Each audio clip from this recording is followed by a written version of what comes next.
merci d'être à le balade ce matin. C'est un gros plaisir comme ça de vous retrouver. Les matins de week-end, on s'est manqué ces 2 derniers jours. On s'est manqué dimanche dernier, on s'est manqué hier. Merci d'être là ce samedi. Alors aujourd'hui, on va parler d'un sujet très pertinent. Pas que les antérieurs étaient moins pertinents, mais plus pertinent encore ce coup-ci.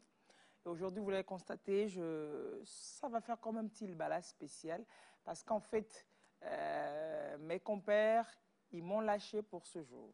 Mais ça va être plutôt pas mal. On parle aujourd'hui de la récente décision de l'Union africaine de criminaliser l'esclavage, la déportation et la colonisation. C'est une autre dynamique pour le monde noir, pour le monde africain.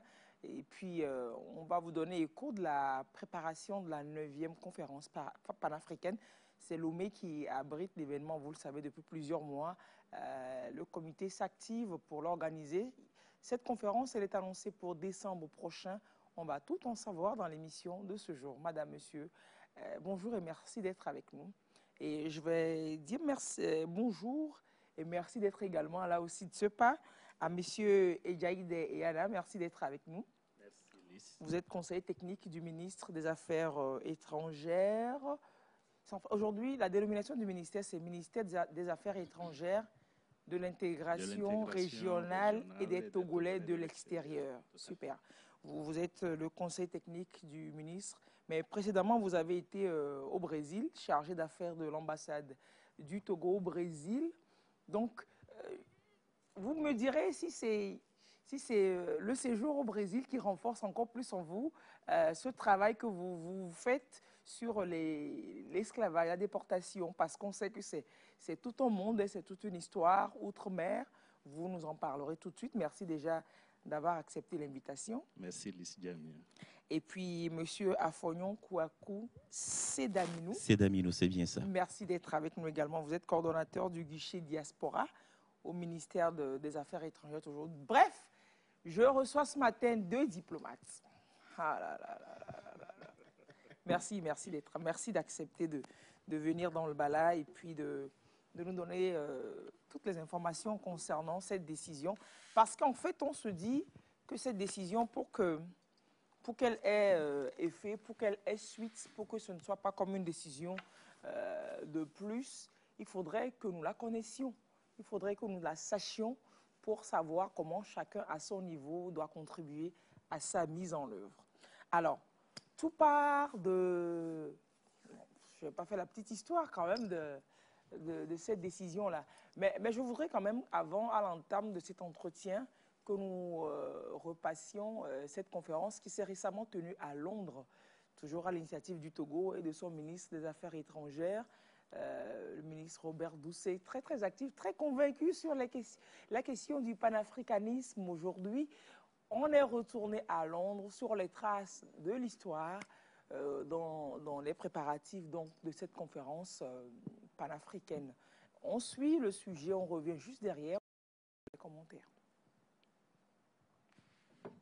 C'est dans la capitale britannique, 125 ans après le tout premier congrès panafricain de 1900, que s'est tenue la conférence The London Conference, 125 Years Later, Pan-Africanism and Dialogue on Reparations. Organisée par la République du Togo en collaboration avec l'Union africaine, cette rencontre marque un tournant symbolique et politique majeur. Des représentants de plusieurs États africains, universitaires, activistes et membres de la diaspora se sont réunis pour réfléchir ensemble aux réparations dues au peuple africain en lien avec l'esclavage, la colonisation et leurs séquelles actuelles.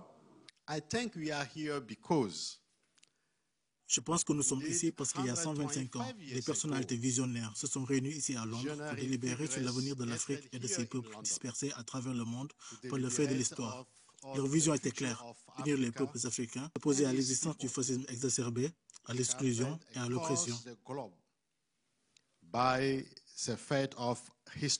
Au cœur de ces échanges, la nécessité de justice historique et de reconnaissance. Ce rendez-vous s'inscrit aussi comme une étape préparatoire au 9e congrès panafricain prévu en 2025 à Lomé. Dans un contexte international où les débats sur les réparations prennent de l'ampleur, Londres résonne comme un lieu de mémoire et de renaissance pour les aspirations panafricaines. Un retour aux sources qui ne manque pas de sens, puisque c'est dans cette même ville que Dubois, Henry Sylvester Williams et d'autres pionniers ont planté leurs premières graines du panafricanisme moderne. J'affirme que l'origine de l'universalité des droits de l'homme vient de l'Empire mandingue au XIIIe siècle. Et c'est clair, nous avions la charte de l'Empire de Mandingue depuis le XIIIe siècle. Et tout le monde sait sur un plan historique que la Révolution française est arrivée après, donc 500 ans après. Donc ce fut, et nous devons en être fiers. Et je ne le dis pas parce que c'est moi, ou même parce que c'est vous, l'UNESCO l'a reconnu. Enfin, la conférence a aussi été l'occasion de remettre en lumière les fondements philosophiques et culturels africains, souvent méconnus. À travers des panels, des témoignages et des échanges intergénérationnels, les participants ont souligné l'urgence de repenser l'histoire à partir des vérités africaines. En affirmant la continuité entre les luttes passées et les combats actuels, Londres 2025 s'impose comme un jalon essentiel dans la quête d'un avenir panafricain plus juste et solidaire. Ah oui, il n'est plus nécessaire de poser la question de savoir si vous étiez à Londres le 9 avril dernier. C'est juste le 9 avril 2025, c'est avant-hier là. Hein. Vous y étiez forcément. Nous y étions, non pas comme invités, mais comme participants et fiers de l'être d'ailleurs, parce que c'est l'histoire qui s'écrit. L'histoire s'écrit vraiment. On nous dit 125 ans après, vous nous direz, c'était quoi il y a 125 ans, on comprendra mieux. Et puis en fait, vous nous parlerez de la petite histoire qu'il y a derrière cette démarche de l'Union africaine. Parce que ça ne date pas d'hier, tout ça. Hein. C'est un aboutissement de plusieurs années. Mais avant, de quoi est-ce qu'on parle? Le 16 février dernier, c'est ça? C'est le 16 février, Monsieur Jaïdé, qu'est-ce que l'Union africaine a décidé sur, sur le travail du Togo, sur proposition du Togo? Qu'est-ce que l'Union africaine a décidé? Merci Lys. Qu'est-ce que l'Union africaine a décidé? L'Union africaine a posé un acte historique. Parce que c'est la première fois que les Africains décident de mettre un mot sur leur souffrance. Un mot qui décrive et qualifie à sa juste valeur ce que ces peuples ont enduré durant des siècles, que ce soit durant l'esclavage, que ce soit durant la colonisation ou encore les actes connexes. L'Union africaine a pris conscience que si elle ne prend pas les devants et si elle n'exprime pas tout ce qu'elle a vécu comme frustration, comme injustice historique, personne ne le fera à sa place. Et elle a pris cette responsabilité historique de dire ce qui s'est passé, ce n'est pas juste un accident de l'histoire, ce n'est pas juste des fautes morales, mais c'est des crimes. Et des crimes graves, des crimes contre l'humanité et un génocide. Ce qui s'est passé, on parle de la colonisation, on parle de l'esclavage, hein, Monsieur Sedamini. Oui, effectivement, on parle de la colonisation, on parle de l'esclavage. Et comme M.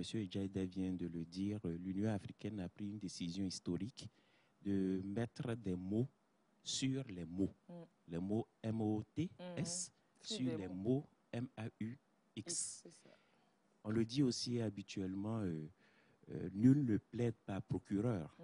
C'est-à-dire que vous ne confierez pas la tâche de défendre certains de vos intérêts à d'autres. Parce que si vous le faites ainsi, ces personnes-là peuvent soit minorer la portée des actes et des injustices que vous avez subies, ou alors aller dans l'exagération. Et ici, aller dans l'exagération, c'est une exagération aux conséquences beaucoup plus néfastes pour nous-mêmes. Donc, en tant qu'Africains, c'est de mettre les mots justes sur les mots tels que nous les avons vécus, tels que nos ancêtres les ont vécus, les souffrances vécues par ces personnes-là.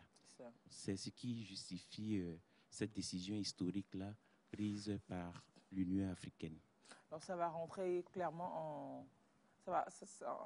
ça va prendre le contre-pied de certaines déclarations qui tentaient de nous faire croire que c'est à l'Afrique de remercier un certain bloc, certains États pour tout le bien qu'on a pu lui faire, pour toute la civilisation qui a pu lui être apportée. Tout à fait. C'est là le caractère cynique de cette entreprise qui est en fait criminelle. C'est de faire passer le mal pour le bien. Et le ministre des Affaires étrangères l'a souligné dans l'élément que vous venez de faire passer. C'est que l'Afrique était civilisée et connaissait les droits de l'homme et la civilisation bien avant certains peuples qui ont prétendu nous civiliser. Disons que chaque peuple, chaque contexte a sa civilisation. Quelqu'un d'autre ne viendra pas imposer la sienne à l'autre pour dire la mienne est meilleure, parce que chacun a sa civilisation. Tout à fait. Les rencontres entre les peuples, c'est un fait de l'histoire. Mais qu'un peuple se place au-dessus ou écrase l'autre, ça relève d'une entreprise criminelle. C'est la nuance que nous voulons faire. Et donc là, c'est le gibier qui veut écrire aussi l'histoire de la chasse. Il ne veut pas laisser le chasseur tout déballer, il ne veut pas laisser le chasseur exprimer, chanter toute sa gloire. Le gibier, non, dit non, j'ai mon mot à dire dans l'affaire. Et c'est plutôt assez important. Ça participe, je crois, au regain de fierté, au regain de conscience africaine, cette démarche de l'Union africaine. Alors, c'est une décision qui a été prise à l'unanimité des États présents. Et puis, c'est une décision, parce que par rapport aux actes de cette organisation, il y a une différence, il y a une diversité d'actes, c'est ça. Et ça, c'est une décision, c'est-à-dire qu'on a décidé que c'est comme ça que ça s'impose aux gens. Je voudrais bien que vous nous releviez la nuance. Oui, tout à fait. C'est vrai que mon collègue Sedaminou, qui a eu l'occasion de servir à notre mission permanente à Addis, est très bien placé pour nous expliquer le fonctionnement. Ça, je ne savais pas, vous ne m'aviez pas dit. Hein.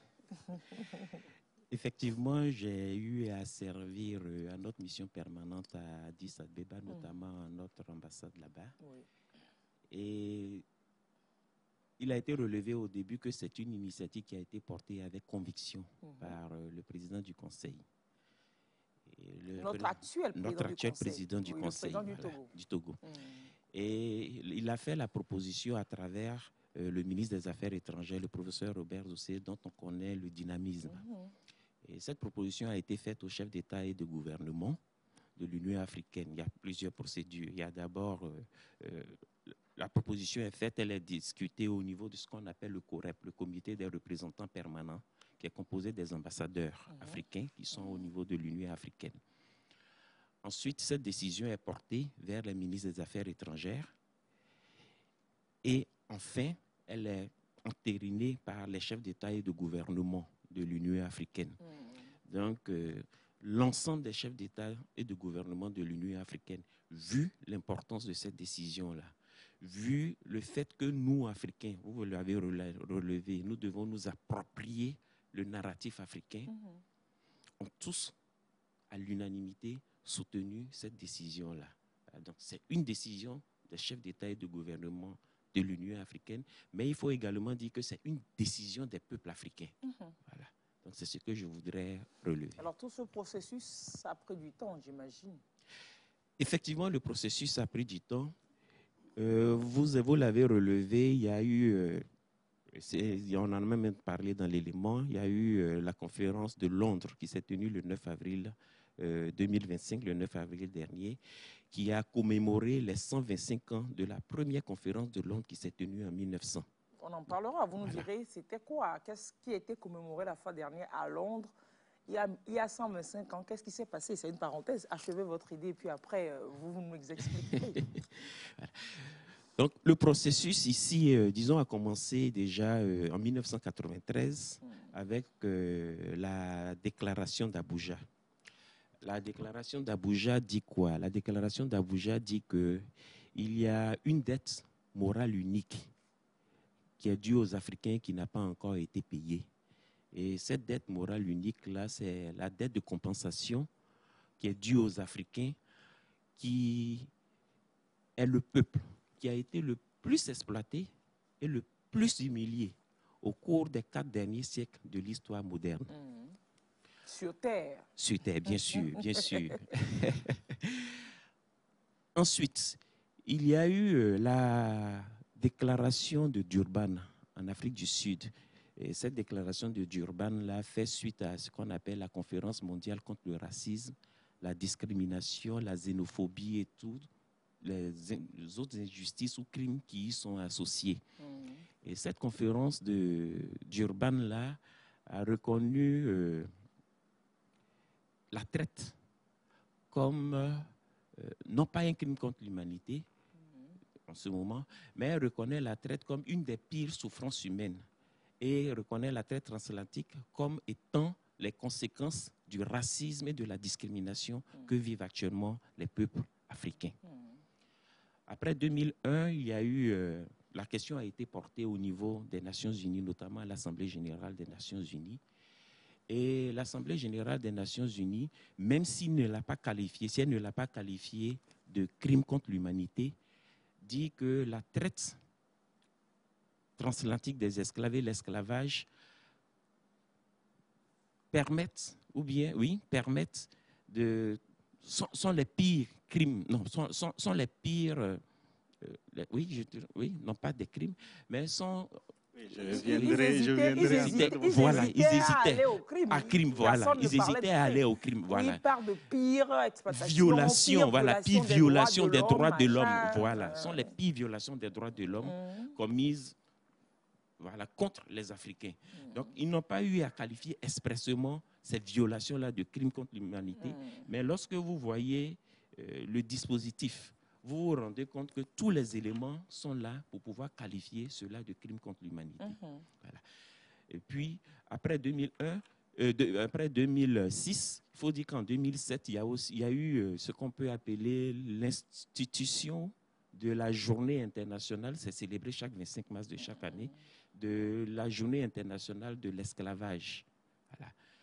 Et puis, il y a eu maintenant la décision de l'Union africaine qui permet de qualifier de crime contre l'humanité l'esclavage, la déportation et la colonisation. Voilà. Alors, je vais dire que c'est plus ou moins le processus qui a abouti à cette décision-là. 1993. Oui. Non, mais sérieusement, ce n'est pas hier, quoi. Ça fait, en 2003, ça fait 10 ans. En 2023, ça fait 20 ans. Ça fait quoi, 22 ans qu'on est dessus. Et plus même qu'on est dessus. Plus Une trentaine d'années qu'on est dessus. Mais la différence, l'évolution, c'est qu'on est passé de ce que vous appelez déclaration à une décision. Tout à fait. Et la décision, elle est plus forte. Elle a un caractère beaucoup plus contraignant que les déclarations qui sont de simples intentions politiques. C'est ça. Alors, qu'est-ce qui s'est passé à Londres, donc, il y a 125 ans, qui a été célébrée, la première conférence panafricaine dont on parle là, M. Diaïdé, M. Semanou, M. Diaïdé peut-être. Merci à vous. Ce que j'ajouterais par rapport à la décision historique qui a été prise à l'Union africaine, j'ai eu la chance d'y prendre part, c'est cette ambiance qui régnait dans la salle après l'adoption. On a senti comme un soulagement des chefs d'État et de gouvernement présents. C'est comme si les souffrances étaient là, mais il manquait un courageux pour prendre les devants et dire ce que c'était. Et je pense que c'est en ça que on a souffert. C'est en ça qu'il faut saluer surtout le leadership des dirigeants togolais qui ont eu le courage de prendre le lead et de mettre les mots sur ces souffrances communes à nos peuples et aux peuples afro-descendants. Parce qu'il ne faut pas les oublier. Ils étaient là dans la salle. Il y avait la première ministre de Barbade qui a fortement salué ce courage des dirigeants politiques africains, y compris les dirigeants togolais. Alors, pourquoi est-ce que depuis ce temps, avant de retourner à la question, on va encore faire une petite parenthèse, qu'est-ce qui était aussi compliqué pour qu'on le fasse depuis? Pourquoi c'était aussi délicat? Vous parlez des 125 ans de la conférence de Londres. 125 ans, c'est long. C'est un long combat qui est mené depuis contre une forme d'oppression puissante et continue. On parle de l'esclavage, on parle de la colonisation. Et quand on était sous ces pires formes d'exploitation et de domination, il est évident qu'on n'avait pas la force de de mettre les mots. On cherchait juste à se libérer, on cherchait juste à se soustraire de... Voilà. Aujourd'hui qu'on est indépendant, aujourd'hui qu'on peut s'assumer, on a le courage de mettre les mots sur les souffrances. On a la liberté, mais on n'a pas encore... ces plaies sont là. Pourquoi nous le disons? Parfois, quand on parle de ces réparations, certains Africains, et ça vous allez être surpris, disent, mais pourquoi vous ressassez l'histoire? C'est dire qu'ils ne connaissent pas leur propre histoire. Et ils ont tendance même à minorer leur souffrance. Ouais. Et c'est propre aux Africains. Vous allez voir même que quelquefois, un Africain, quand il est piétiné, c'est lui qui présente ses excuses. Parce qu'on nous a tellement fait souffrir.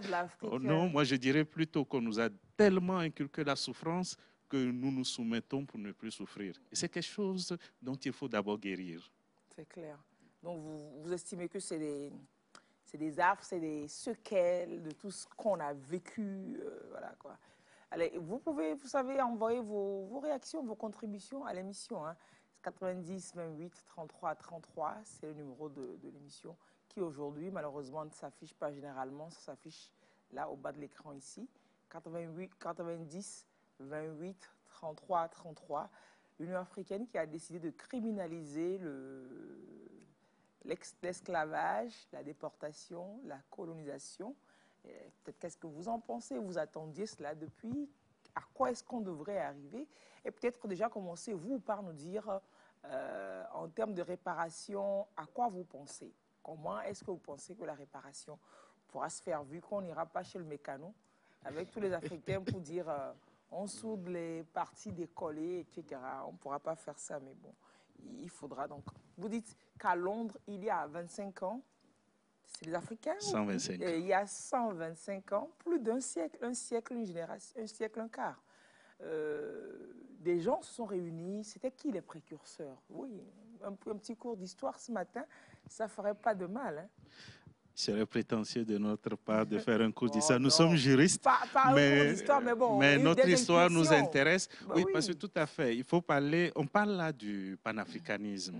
Le panafricanisme, c'est quoi? C'est un mouvement qui naît dans la conscience des Africains, qui comprennent qu'il y a une sorte de volonté mondiale de soumettre l'Africain en tant qu'Africain et de l'empêcher d'avoir l'initiative sur son destin et sur son épanouissement. Ça commence à germer au sein des peuples afro-américains. On est au début du 19e siècle. On vient d'abolir l'esclavage, mais les Noirs ne sont pas pour autant libres. Il y a l'État qui devient ségrégationniste, qui opprime l'Africain, qui lui refuse tout. Et les intellectuels afro-américains s'organisent et se disent, on fait comment pour résister à cette oppression qui nous suit? Ça nous a suivis durant l'esclavage. Et maintenant qu'on pensait être libre, ça nous suit sous une autre forme. Parce qu'il paraît que quand les esclaves avaient des enfants, c'est-à-dire que c'est le sang esclave. C'est-à-dire qu'on a acheté tes parents sont esclaves, toi tu nais, tu hérites de ce statut d'esclave-là. Le régime juridique de la naissance par esclavage. C'est le régime juridique de la naissance par esclavage. Vous imaginez? Ou bien l'esclavage par la naissance. Vos parents sont esclaves, vous naissez, vous l'enfant, vous êtes automatiquement esclave. C'est-à-dire que tout comme vos parents sont togolais, vous naissez togolais. Vos parents sont esclaves, vous naissez esclave, vous héritez de ça. Et quoique cela a été aboli, les conditions de vie, c'était pas ça. On a suivi plein de films Kunta Kinte, on connaît l'histoire en Afrique du Sud. À ce jour, même ce que vivent la communauté noire américaine aux États-Unis. Avec l'apartheid, oui. Et tout ça. Donc, c'est ce qu'il y a, les prémices de la chose qui ont alimenté. Les prémices, donc, on est aux États-Unis, ils s'organisent. Et au début, ils voulaient même appeler ce mouvement le panégrisme.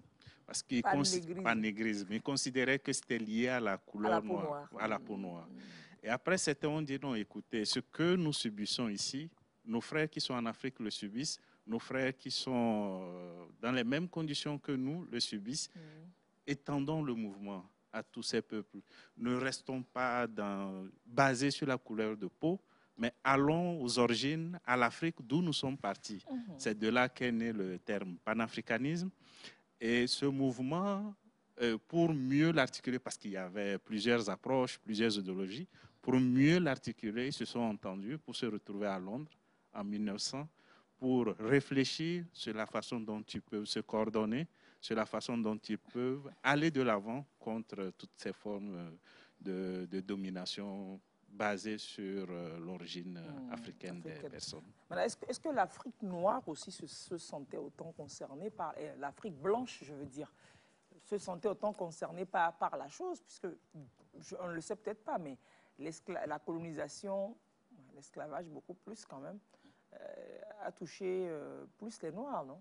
Et même que l'Afrique blanche, il y avait une forme d'esclavage depuis sur l'Afrique noire. Est-ce que ce panafricanisme, l'Afrique blanche se sentait ou alors se sent aussi concernée? Il faut dire que le continent africain, il est unique géographiquement et il inclut aussi bien l'Afrique noire ou subsaharienne que l'Afrique blanche, la maghrébine, comme vous le dites. Le panafricanisme, c'est d'abord de rassembler aussi tout ce qui peut être éparse, voilà, comme on le dit, et c'est l'unité. Donc, c'est vrai, on ne va pas refuser d'admettre aussi les réalités de l'histoire et constater qu'il y a eu une sorte d'esclavage, voilà, mené par l'Afrique blanche ou bien par les Arabes. Mais la question du panafricanisme intéresse aussi bien l'Afrique noire que l'Afrique blanche, puisque ici, il s'agit surtout d'affirmer notre souveraineté, d'affirmer notre dignité en tant qu'être humain. Voilà. L'élément a eu à le dire que la dignité de l'homme, la justice, sont des éléments consubstantiels à tout être humain, aussi bien sur le plan anthropologique, sur le plan moral, sur le plan philosophique. Donc, pouvoir revendiquer cette justice-là humaine, cette dignité humaine, elle n'est pas que celle des Africains noirs, mais elle aussi celle des Africains de race blanche. Donc, nous sommes tous concernés par cette question-là, c'est ce que je voudrais dire. C'est ça. Alors, quand on parle de ce qui est criminalisé aujourd'hui, ce qui est qualifié de crime, donc aujourd'hui, par l'Union africaine, on parle de l'esclavage, de la déportation et de la colonisation. On va focaliser, on va faire des focus un peu sur chacun de ces termes. D'abord, l'esclavage. On peut se dire qu'on sait ce dont on parle, mais en fait, de quoi parle-t-on? Si vous permettez un petit commentaire sur ce qu'on vient d'aborder, parce que c'est essentiel, la question de est-ce que nos frères de couleur blanche, qu'ils soient d'Afrique du Nord ou ailleurs, sont liés. C'est vrai qu'au début, le panafricanisme avait cette tendance à être basé sur la couleur de la peau. Mais après, il y a eu une mue liée à l'évolution du mouvement même, surtout quand il est devenu politique, notamment pour la libération des États africains encore dominés. En ce moment, il y a eu un élan, et l'un des plus grands panafricanistes qu'on cite pour cette période, c'est Gamal Abdel Nasser, qui est égyptien. Il est égyptien. Oui, et c'est un panafricaniste convaincu. Oui.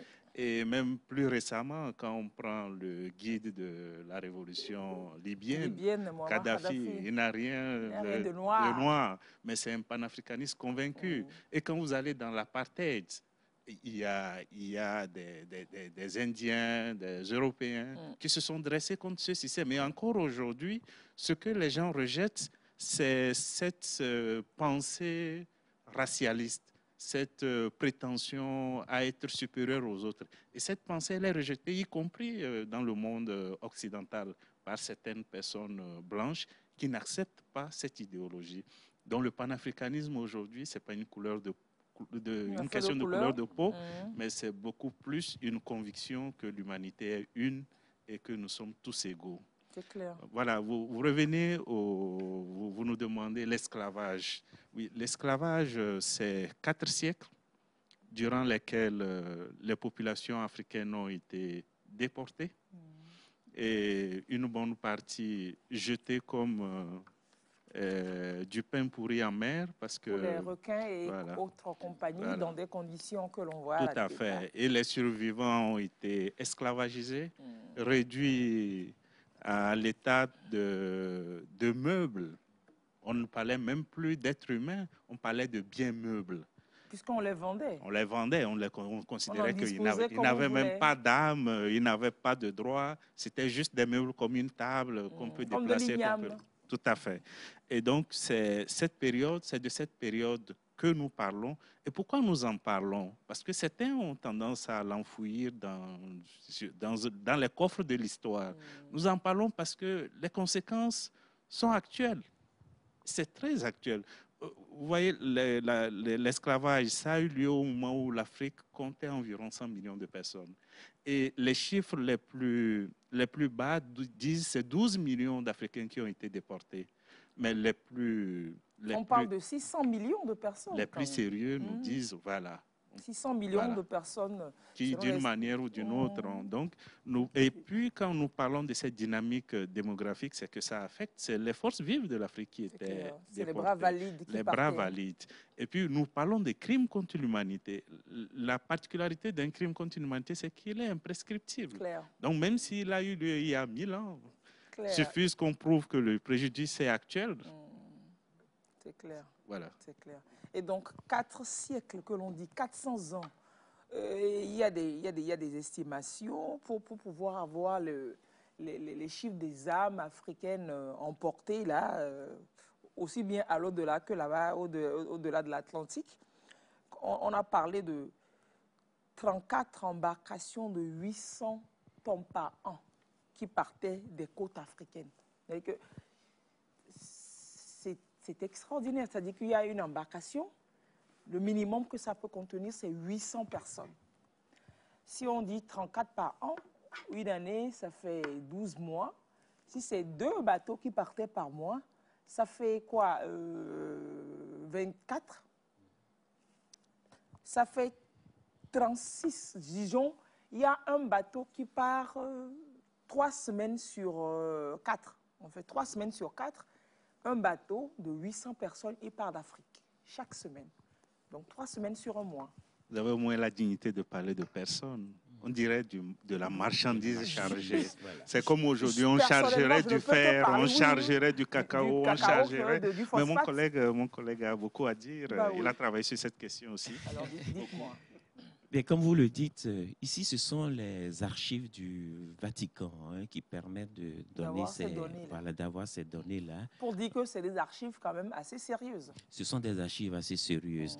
Et je me désole aussi du fait que certaines anciennes puissances ou nations colonisatrices ou qui ont pratiqué l'esclavage à ce jour ne déclassifient pas encore les archives. Elles savent ce qu'il y a dedans. On n'a aucun intérêt à ce que nous mettions la main sur ces archives-là. Oui, malheureusement, ne déclassifient pas encore leurs archives afin que la réalité des faits puisse être établie. Et c'est très important.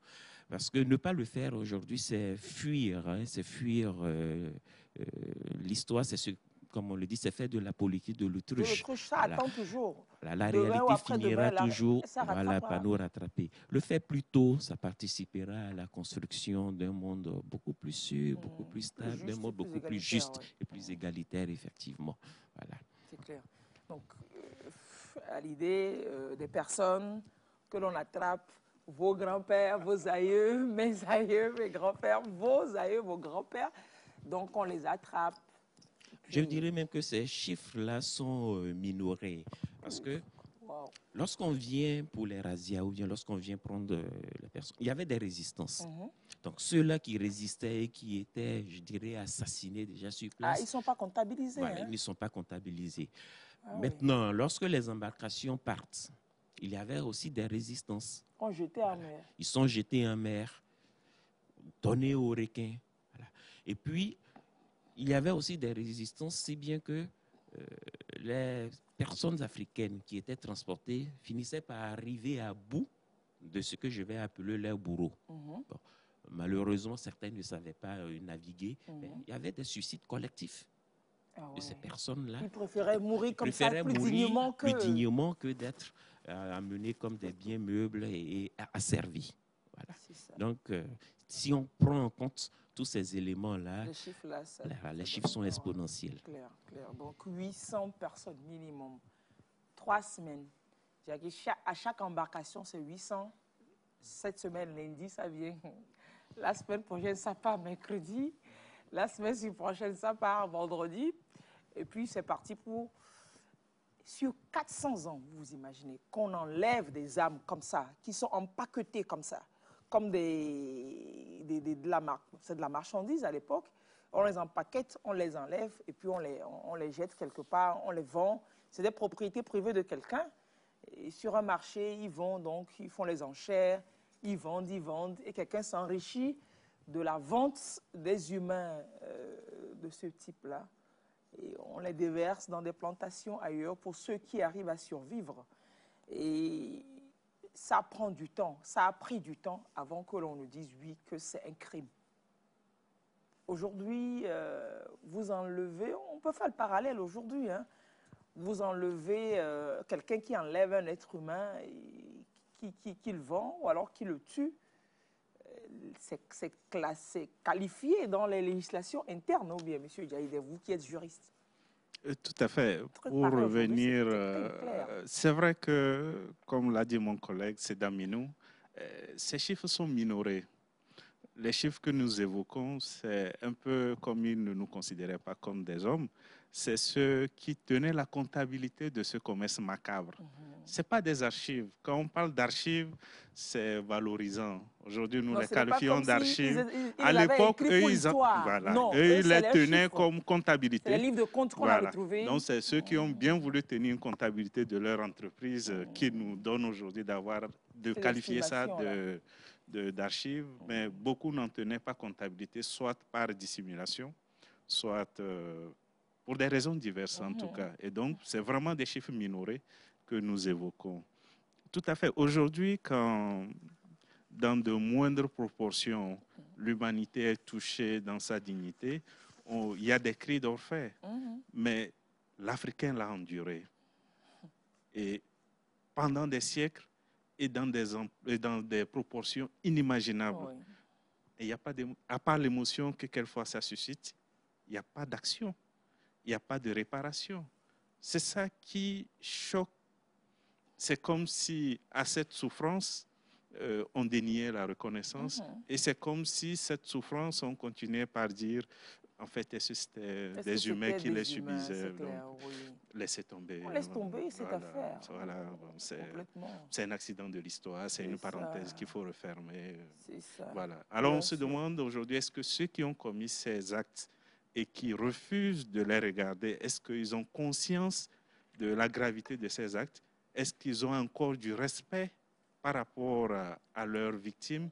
Est-ce qu'ils ont cette volonté de respecter et de l'être humain africain en tant qu'être d'entière dignité? Alors, ce que vous dites, toute la pertinence aussi, c'est qu'aujourd'hui, dans des pays, dans des zones où il y a eu des conflits, des guerres civiles, des génocides, après on a trouvé la formule de la justice transitionnelle, où le bourreau vient, il reconnaît avoir commis des exactions sur les personnes. Cette forme de reconnaissance, déjà, ça apaise, ça contribue vraiment au niveau de la victime à un certain apaisement. Il se dit, ouf, donc la personne reconnaît qu'elle m'a fait du mal. Et seulement après ça que l'on pense à voir comment on répare. C'est une démarche super importante. Et ça va faire bizarre toujours qu'à ce jour, ceux qui ont été à l'origine de cette traite, de cette exploitation de la pire espèce, ils posent encore débat quant à la pertinence de la qualification de ce fait-là.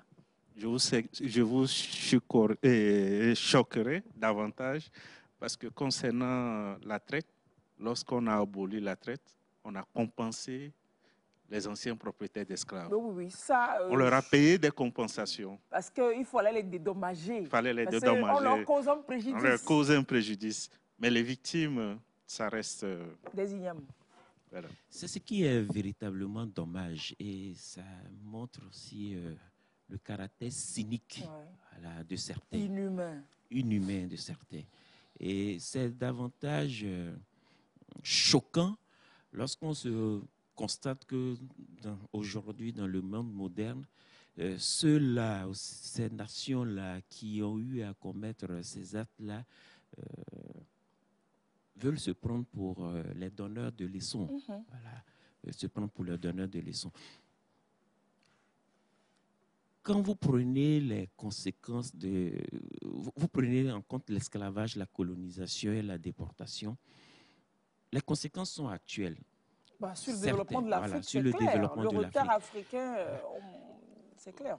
Aujourd'hui, bon, disons, certains ont écrit en disant que l'Afrique noire est mal partie, et que l'Afrique refuse le développement, etc., etc. Et quand vous prenez les Africains, non seulement sur le continent, mais également hors du continent, c'est-à-dire dans la diaspora ou dans les pays qui abritent les communautés d'ascendance africaine, vous vous rendez compte que ce sont les Africains, malheureusement, qui sont ceux-là qui sont, aussi bien sur le plan économique, social, les moins évolués, les moins développés. Et cela a une origine. C'est parce que pendant plus de 400 ans, nous avons eu à subir cela et ça reste dans la mémoire. Il y a une petite histoire qui raconte que il y avait des singes là, qui étaient mis en cage. Et ces singes-là, dans la cage, on avait suspendu des bananes. Voilà. Maintenant, lorsque les singes veulent aller prendre la banane, ils subissaient un électrochoc. Parce que, voilà, et puis, de l'eau froide se déversait sur eux. Pour aller prendre les bananes. Pour aller prendre les bananes. On sent que les singes sont naturellement attirés par les bananes, c'est clair. Alors, il arrivait un moment où les singes ont fini par se discipliner eux-mêmes, voyaient les bananes, mais ils n'y avançaient pas. C'est risqué. Voilà, c'est risqué. Après, les singes qui étaient dans la cage ont tous été changés. Les nouveaux qui sont arrivés dans la cage, d'une façon tout à fait naturelle, n'y allaient pas, ne s'aventuraient même pas vers les bananes en question. Parce que la tradition est établie. Est établie. Voilà. La mémoire est transmise. Donc c'est pour dire que si pendant près de 400 ans, nous avons subi ces affres-là, quelque part dans notre mémoire, les stigmates sont restés. Donc c'est pour cela qu'il est important aujourd'hui d'aller vers ce qu'on peut appeler la décolonisation de notre esprit. C'est fondamental. C'est clair. On va peut-être remuer encore le couteau dans la plaie, mais c'est important puisque la plaie, elle n'a été cicatrisée que superficiellement. En bas, la plaie est toujours encore très fraîche. Enlever la couche superficielle de cicatrisation et poncer la plaie en profondeur pour qu'en fait la gangrène ne s'installe pas. C'est le truc, c'est le deal aujourd'hui. Donc on dit quand même que l'Afrique n'est pas la seule à avoir été colonisée. Pourquoi c'est elle qui a été colonisée et puis c'est elle qui est en retard? Qu'il y a d'autres nations qui ont subi la colonisation aussi, mais qui aujourd'hui ont la tête haute. Qui prend? Oui, c'est le narratif qui est véhiculé par ceux qui refusent de regarder l'histoire dans son entièreté. Comme nous le disons, l'Afrique est l'unique continent qui a été soumis à l'esclavage pendant 4 siècles. Aucun autre continent n'a eu ce passé douloureux. Et la colonisation en Afrique n'a pas pris les mêmes proportions que celles dans les autres coins du monde. Quand on vous parle de ce qui se passait dans le Congo belge, quand on vous parle des pouces des archers Bassari arrachés au Togo, quand on vous parle du massacre des Mau Mau, quand on vous parle du premier génocide de l'ère moderne qui a eu lieu en Namibie sous la colonisation allemande, je ne sais quel autre peuple peut, en termes de hiérarchie dans la douleur et la souffrance, se comparer à l'Afrique. Ce que nous disons, c'est que c'est comme si l'Africain ou l'Afrique était sur le point de départ, mais on a cassé la jambe de l'Afrique avec l'esclavage. Et on dit top, partez. On a crevé son œil avec la colonisation et on lui a mis un poids dans le dos avec l'impérialisme et on dit partez. Et quand alors tout que le monde les autres démarre, sont libres, hein, les autres sont libres. Décharge. Et quand on démarre et l'Africain traîne par derrière, il dit dit, voilà, c'est un peuple maudit, c'est des paresseux, c'est des vauriens, c'est la corruption chez eux, c'est tout ce qu'on veut faire croire à nos peuples et tout ce qu'on veut nous faire croire. Et je prendrai un exemple très parlant, c'est celui de Haïti. Haïti était qualifié de perle des Caraïbes parce que c'était le territoire le plus prospère en Amérique latine. Et quand ce peuple s'est soulevé sous le leadership de Toussaint Louverture et a chassé les forces dominatrices françaises, ils ont connu une période très faste, très prospère, jusqu'à ce que, sous un nouveau empereur français, la France tente de reconquérir Haïti par la force et de la soumettre. Et alors qu'Haïti était déjà indépendante, libéré. voilà, depuis 1804, je crois, ou 1800. Alors, je vais vérifier la date. Alors, on demande à Haïti, si vous voulez garder votre indépendance, payez une rançon. J'appelle ça rançon. Payer une rançon à la France pour pouvoir garder votre statut d'indépendant. Voilà. Sur la base de quoi? Sur la base de ce que ce territoire appartient à la France. Okay. Et quand Haïti a payé, ils ont payé, c'est des millions, ça c'est récemment. Ça se chiffre. Non, ils ont payé à l'époque. Il dit jusqu'à récemment. Oui, jusqu'à récemment. Et donc, quand ils ont fini de payer ça, la perle des Caraïbes est devenue la mer des Caraïbes. C'est clair. Aujourd'hui, on présente Haïti, qui était la première nation noire indépendante. On présente ça comme un contre-exemple, comme si les Africains, depuis que les Blancs ont quitté les Africains, ils sont capables de rien, ils ont transformé la perle en merde. Mais si on n'explique pas ce contexte, on ne comprend pas. Ce que vous voulez dire, c'est donc que Haïti indépendant est très prospère, ok? Ça a suscité encore les convoitises. On est revenu pour recoloniser. Et puis on impose que, bon, si vous voulez garder votre statut d'indépendant là, il faudra que vous me payiez quelque chose. Tout à fait. Et donc le pays s'est saigné pour rembourser, pour payer dans cette rançon, ce qui induit ce qu'on voit aujourd'hui. Tout à fait. Pourquoi cet aspect-là, on ne le dit pas souvent? Pourquoi on cache ça, monsieur? Ah oui, hein, c'est pour cela qu'il est important de nous approprier le narratif, d'enseigner et d'éduquer. Voilà, d'enseigner et d'éduquer. Parce que ceux-là qui ont commis ces actes-là n'ont aucun intérêt à dire la vérité. Hein. Mais comme cela se dit aussi, la vérité finit toujours par triompher, par rattraper. Et c'est fondamental que nous puissions enseigner l'histoire afin de ne pas oublier ce qui s'est passé. Voilà. C'est quand même grave. Bon, je dis c'est quand même grave, comme s'ils ne savaient pas que c'est vrai que même depuis la décolonisation, les États africains étaient aussi soumis à ça, puisque les colons estiment avoir légué, avoir eu des legs chez nous, dans des bâtiments, des infrastructures, et qu'il fallait que les États indépendants, ils payent pour garder. Il y a des États qui ont continué par payer. Si peut-être je m'abuse, qui continuent par payer ce qu'on doit à la puissance colonisatrice. Oui, c'est pour ça que nous résumons toutes ces injustices, nous les résumons par le terme injustice historique. Des injustices que seule l'Afrique endure, parce que ce n'est pas fini. C'est pas fini. Ça prend juste des formes nouvelles. C'est comme le disent les juristes, c'est le même marteau qui frappe. On a juste raccourci le manche. C'est clair, oui. C'est infernal. Et si on ne se redresse pas comme peuple, et si on ne dit pas stop, n'attendons pas que le bourreau arrête un jour. Ça changera de forme, le fond reste le même.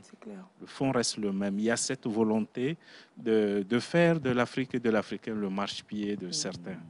Et c'est pour ça que c'est important qu'on le dise et qu'on le comprenne, que les Africains ne considèrent pas ça comme des faits du passé, mais qu'ils se rendent, qu'ils prennent conscience que c'est quelque chose d'une extrême gravité et qui se poursuit. Il faudrait que nos mémoires puissent le ressasser. Il faudrait que nous nous redressions pour mettre un terme à cette domination continue. Et ça doit prendre diverses formes. Hein. Le réveil doit vraiment prendre diverses formes. Déjà, commencer peut-être dans les curricula de formation, dans les écoles, à nous apprendre la vraie histoire, à inscrire Nation Nègre et Culture de Cheikh Anta Diop au programme d'enseignement. Ça, c'est un livre que normalement tout Africain doit avoir lu, doit lire. C'est incontournable. Alors qu'aujourd'hui, on apprend bien d'autres choses. On lit Émile Zola. Oui, c'est vrai, on lit prolétariat et tout ça. Femmes savantes, oui, c'est ça. L'avare, Lys dans la vallée. C'est ça. Hein. C'est ça. Hein. Oui, c'est vrai, c'est très important que nous puissions enseigner l'histoire africaine et les insérer dans nos curricula de formation. Certainement qu'on va en arriver. Cela fait partie des thématiques qui vont être abordées lors du 9e congrès panafricain qui va se tenir, vous l'avez dit, en décembre prochain à Lomé. On va bien en parler. Alors aujourd'hui, cette décision de l'Union africaine, pour tout ça, pour tout ce qu'on vient d'énumérer, oui, parce que oui, on a parlé longtemps de l'esclavage, la déportation aussi, ça fait suite aussi un peu, aussi bien l'esclavage qu'à la colonisation. Hein. On va expliquer aussi la déportation un peu avant d'avancer. La déportation, c'est ce mouvement involontaire de peuple d'un territoire vers un autre. C'est vrai qu'il y a eu débat après l'adoption de ce texte, à savoir si on pouvait parler de déportation, parce que les gens, comme mon collègue l'a souligné, avec l'exemple illustré des singes, quand on a été martyrisé, traumatisé dans la mémoire, on refuse de s'attribuer certains concepts. On parle de déportation, on semble rattacher ça au peuple juif. Et on oublie de comprendre ce que c'est que la déportation, au sens juridique du terme, et de l'appliquer à ce qui s'est passé en Afrique. Quand vous allez en Afrique centrale, vous allez remarquer des populations d'origine d'Afrique de l'Ouest qui ont été déportées là pour faire des travaux sur les chemins de fer, pour travailler dans les plantations. Ça a été aussi loin. Je pensais que c'était seulement en intérieur. Par exemple, nous autres, mes ancêtres de Kouméa ont été déportés jusqu'à Sotobois, Casabois, machin, sur le chemin de fer. C'est des déplacements internes. Ça. Donc, mais ça il y a eu de véritables déportations. Et je suis parfois surpris même, c'est comme si les gens refusent de lire leur histoire. L'affaire de Béhanzin, qui a été déporté en Martinique, d'autres qui ont été déportés au Gabon, et pas que des individus, c'est des foules entières qui ont été déportées. Donc d'aucuns pour travailler, d'autres parce qu'ils étaient résistants, pour casser la résistance. Tout à fait. On a amputé, alors on a décapité la tête de la résistance pour affaiblir les sujets. Tout à fait. Et récemment, à Londres, nous avons été approchés par une dame d'origine namibienne qui nous informait que même il y aurait des peuples Nama et Herero sous la domination coloniale allemande qui auraient été déportés au Togo. C'est vrai que c'est curieux. Nous attendons que les universitaires et historiens togolais se saisissent de cette affaire parce qu'il faut la prendre aussi avec des pincettes. Vous savez, dans ce genre de conférence, c'est comme les funérailles de la grand-mère. Tout le monde vient rapporter son expérience avec le mamie. Ah oui. Donc, forcément, ces déportations, pour certains qui, sur le chemin de retour également, pour parler des victimes, il y a eu toujours les mêmes affres, des accidents de parcours, des gens qu'on noyait. Je me dis qu'on noyait volontairement pour qu'ils ne retrouvent plus le chemin de chez eux, oui, la déportation également. Et puis donc, cette colonisation à laquelle, je vais dire, aucun pays africain n'a échappé. Hein. Ils sont rares, les pays africains à échapper. Parce que les personnes, elles étaient intéressantes, elles étaient fortes, elles pouvaient servir ailleurs.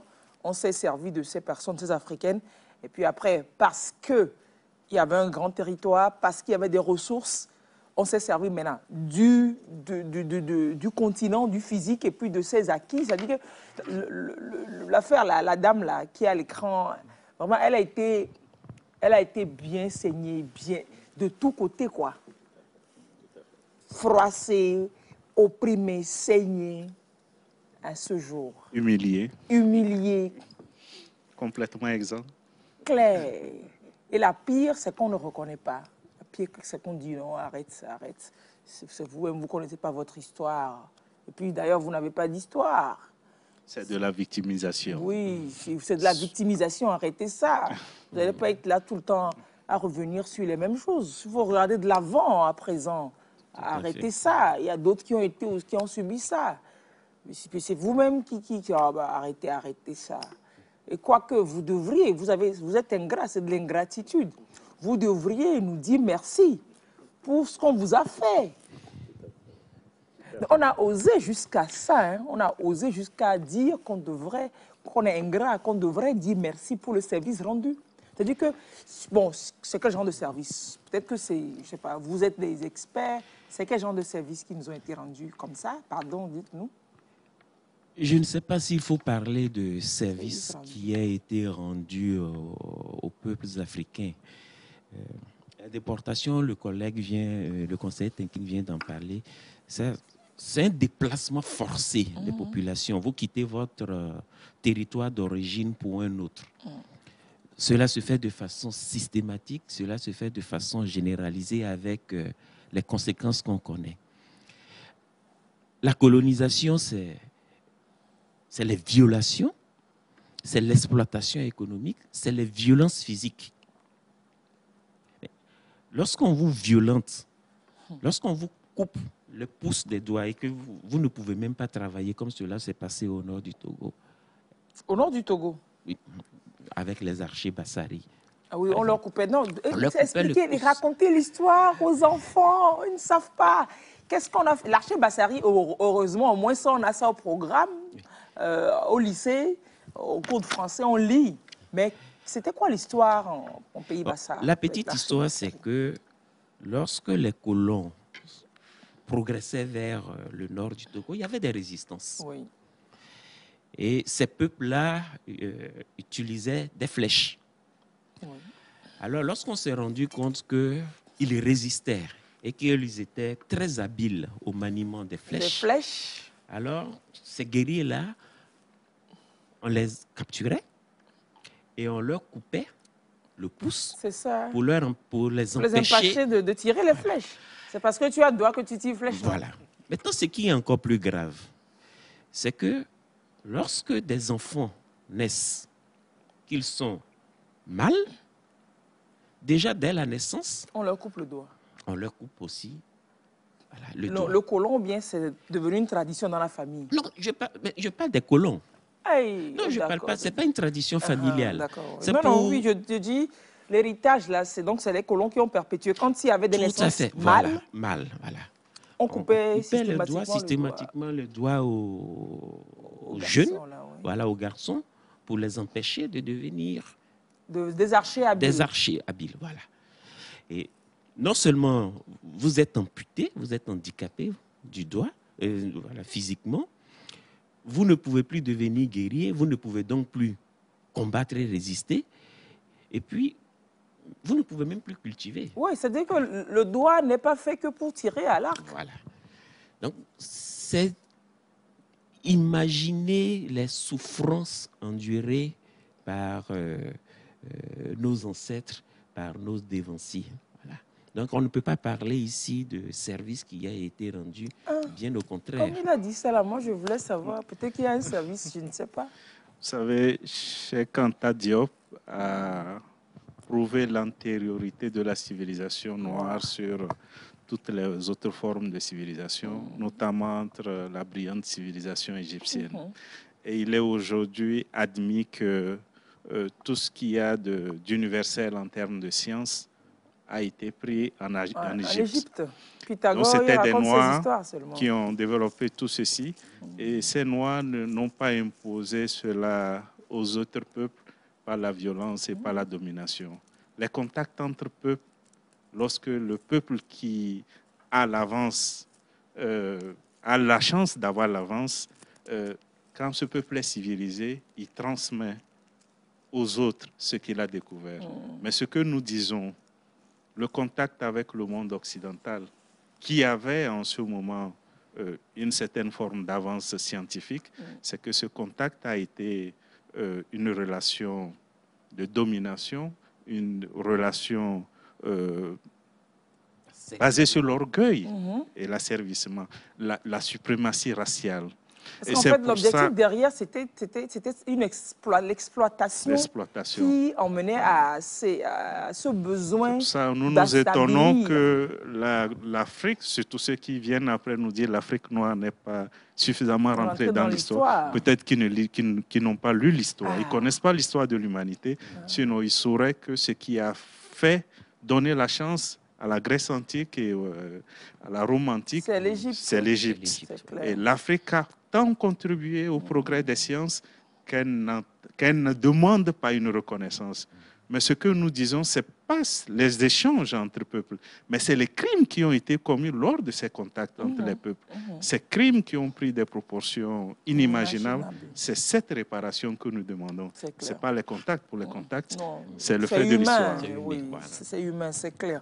Et quand on dit que la civilisation africaine est bien antérieure, vous savez, Anta Diop, dans son ouvrage, il a démonté toutes les thèses. Il te sort ça, il dit oui, quelqu'un peut dire ça, il te pose ça, et puis après il démonte. Et ce document, personne n'a pu vraiment tenir un débat avec lui et le contredire dans ce document-là. Et la charte du Mandé, le ministre en parlait tantôt, on nous fait croire que c'est le contact avec l'Occident qui nous a apporté cette reconnaissance de la valeur humaine, la reconnaissance des droits humains, jusqu'à l'adoption de la Déclaration universelle. Quand vous prenez la Déclaration universelle des droits humains qui date quoi, de la fin de la guerre, et quand vous prenez la charte du Mandé qui existait, c'est-à-dire que c'est depuis longtemps, avant l'arrivée du blanc en pays mandingue, la charte proclamée par Kurukan Fuga,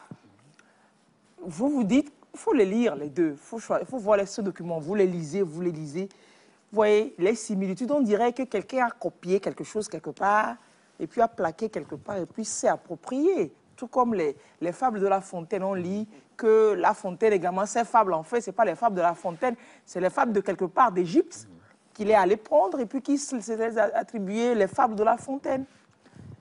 Je dirais que le constat, quand on fait le constat de la falsification de l'histoire, c'est le début de l'émergence de la vérité. Oui. Voilà. Pendant longtemps, on nous a fait croire que, et le ministre des Affaires étrangères l'a bien relevé, on nous a fait croire que tout ce qui est bon semble venir d'ailleurs, alors que l'origine même de ce qui est bon, c'est bien nous, c'est bien au niveau des Africains qu'on peut trouver ces faits-là. C'est clair. Et si vous permettez, il y a cette forme d'européocentrisme qui alimente d'ailleurs cette suprématie raciale. Et ça touche tout. Dès que l'Européen voit pour la première fois quelque chose, il crie comme si ça venait d'exister par ses soins. Oui, c'est pas antérieur à lui, hein, c'est lui qui a... C'est lui. C'est lui. Et c'est l'humanité. Quand c'est lui, c'est l'humanité. Oui, c'est ça. C'est comme les guerres. On parle de la charte de Mandé, qui date du XIIIe siècle, alors que les droits de l'homme, l'Occident l'a connu à la faveur de la Révolution française. Et après, ça a été universalisé après la Deuxième Guerre mondiale. Mais en Afrique... On connaît ça depuis... On connaît ça. Ce n'est pas parce que ce n'est pas écrit que ça n'existe pas. Je vais vous lire un peu le contenu de cette charte-là. Bon. Après un préambule donc à l'adresse des 12 parties du monde et au nom du monde tout entier, la charte mentionne 7 paroles qui sont autant d'entêtes d'articles de la charte. Alors, première en-tête, première parole. Une vie est une vie. Donc, une vie n'est pas plus ancienne, ni plus respectable qu'une autre vie, de même qu'une autre vie n'est pas supérieure à une autre vie. La sacralité de l'humain, la sacralité de l'être humain. Dans la Déclaration universelle des droits de l'homme et des peuples, dit tout homme est né libre et égaux dans nos constitutions. C'est la dilution de la sacralité de la vie proclamée par la Charte du monde. Deuxième parole de cette charte, que nul ne s'en prenne gratuitement à son voisin, que nul ne cause du tort à son prochain, que nul ne martyrise son semblable. Quand on parle d'un territoire barbare, sanguinaire, que les gens sont venus apaiser, on ne peut pas comprendre que ces gens-là, qui sont supposés être barbares, qui puissent vivre autour de la philosophie que nul ne devrait s'en prendre gratuitement à son voisin et que nul ne cause du tort à son prochain, que nul ne martyrise son semblable. Ça pose aussi que le tort demande réparation. La Charte du monde. Ça consacre la pratique de l'entraide. L'entraide et la solidarité, on sait que c'est le synonyme de l'Afrique. Ça insiste sur la veille sur la patrie. La veille de la patrie, proclamée déjà, instaurée déjà par la Charte du monde. La faim n'est pas une bonne chose, l'esclavage n'est pas non plus une bonne chose. La faim, c'est-à-dire la faim dans le ventre à l'époque. Oui, parce que l'esclavage, on le dit, existait depuis dans les traditions africaines. L'esclavage existait. La Charte dit non, la faim n'est pas bon, n'est pas une bonne chose, l'esclavage non plus. La guerre ne détruira plus jamais de village pour y prélever des esclaves. C'est dire que nul ne placera désormais le mort, tradition, M-O-R-S, c'est les morts, le peuple, le mort que l'on place aux chevaux, là, chevaux, c'est ça. Nul ne placera désormais le mort dans la bouche de son semblable pour aller le vendre. Personne ne sera non plus battu au mandé, a fortiori mis à mort, parce qu'il est fils d'esclave. C'est-à-dire que c'est au XIIIe siècle, hein, que les gars, là, ils ont posé ça. Mais après, Victor Schœlcher abolira l'esclavage. On dira que c'est le blanc qui a aboli l'esclavage, en fait, qui a reconnu qu'en fait, ce n'est pas bien l'esclavage. Alors que dans une charte, quelque part en Afrique, on avait déjà posé ces bases-là. Et puis ça dit, chacun est libre de ses actes dans le respect des interdits des lois de sa patrie. On est libre, ta liberté s'arrête là où commence celle d'autrui. Voilà. Ça là, on l'a depuis. Dans cette charte, vous voyez, on trouve ces notions de respect de la vie humaine, du droit à la vie, de la sécurité alimentaire même, de la paix sociale dans la diversité, des principes d'égalité qui sont posés, de la non-discrimination, des libertés individuelles, de la liberté d'expression, de justice, d'équité, de solidarité au XIIIe siècle en territoire africain. Alors, qui va dire qu'il a appris quoi à qui ici? C'est l'hôpital qui se moque de la charité, comme on le dit. Et comme vous l'avez souligné, il y a la notion d'esclavage. Et quelquefois, nos partenaires, ils nous disent, avant l'esclavage pratiqué par les Européens, entre vous, Africains, où il y avait l'esclavage. Et votre problème est où? Mais ce qu'ils ne disent pas, l'esclavage dont on parle, ce n'était pas un esclavage déshumanisant. C'est clair, oui. Ce n'était pas un esclavage déshumanisant. L'esclave, c'était un concept de quelqu'un qui avait des droits limités, pas un déni de droits. Il avait les droits comme tout citoyen, c'est juste qu'il avait un statut un peu plus bas. C'est comme aujourd'hui, on a des serviteurs dans nos maisons, ils avaient des terres, ils se mariaient, ils circulaient librement, il n'y avait pas de chaîne. Mais juste que tu as un maître, tu travailles pour quelqu'un, c'était ça. Et donc, la dignité humaine, nous la connaissions et nous la pratiquions. Et ce qui est nouveau, c'est cette barbarie qui nous est venue d'ailleurs, qui nous est tombée dessus. Et ce qui est choquant aussi, c'est que ce sont ces gens-là qui nous parlent de civilisation. Oui, que c'est la civilisation qu'ils apportent. Nous, on avait tout ça. On parle des droits de l'homme, on parlera aussi de Kankan Moussa, qui est le tout premier, le non-américain à avoir mis pied pour la première fois sur le continent américain. Mais dès lors que Christophe Colomb a mis pied... Oh, il a découvert l'Amérique. Kankan Moussa était là-bas Bien avant. Depuis, bien avant. Bien avant. Et puis, on a chanté, on sait. Vous savez cette chanson qui dit Christopher Columbus, il dit là, que c'est un grand monteur. C'est pas moi qui. Je reprends les propos d'une chanson. Christophe, cherchez sur YouTube, vous allez voir Christopher Columbus. Et puis, voilà quoi. C'est tout ce que l'Africain fait, c'est pas bien. Et même que, il y a ce livre aussi que j'ai lu sur les étoiles noires de Lilian Thuram. Il faut lire. C'est dans le livre. Il ressort toutes ces inventions à l'origine desquelles il n'y avait que les Africains. Il y a le feu tricolore, parapluie, même à la NASA. Il y a plein de choses, c'est les Africains derrière. Mais malheureusement, il y a de nombreux qui ne déposent pas le brevet. Naïvement, on crée le truc, on invente la chose. Et le malin génie derrière, il tourne comme ça et puis il dépose le bébé, il a ça en son nom. Mais les grandes inventions du monde, c'est d'Afrique. D'ailleurs, pourquoi depuis la chute de la civilisation, pas la chute, après de la civilisation égyptienne, pourquoi depuis, ils n'ont pas encore construit de pyramides? Vous avez vu des pyramides en Europe?